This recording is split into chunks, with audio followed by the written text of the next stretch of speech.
بسم اللہ الرحمن الرحیم۔ السلام علیکم ورحمۃ اللہ وبرکاتہ۔ تاریخ دور خلافت میں ایک واقعہ لکھا ہے کہ ایک بوڑھی عورت دربار خلافت میں حاضر ہوئی اور عرض کرنے لگی، امیر المومنین، کافی دن ہو گئے میرے گھر میں کیڑے مکوڑے نہیں آتے۔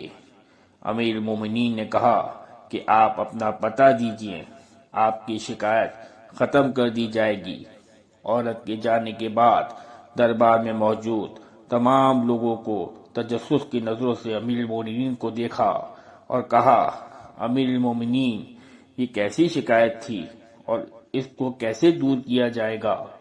امیر المومنین کی آواز پورے دربار میں گونجی کہ امیر بیت المال اس عورت کے گھر پہنچنے سے پہلے اس کے گھر میں کھجور، شہد، جو اور زیتون بھجوا دو۔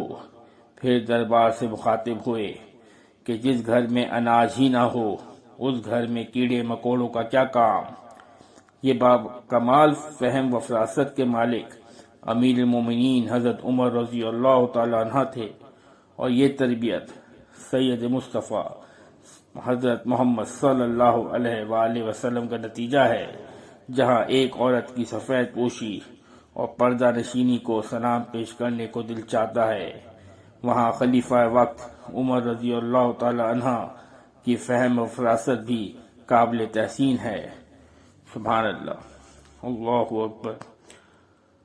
اگر آپ کو ہماری ویڈیو پسند آئی ہے تو پلیز ہماری ویڈیو کو لائک کیجیے اور چینل کو سبسکرائب کیجیے اور بیل آئیکن کو ضرور پریس کیجیے تاکہ ہر آنے والی نئی ویڈیو آپ تک بآسانی پہنچ سکے۔ شکریہ۔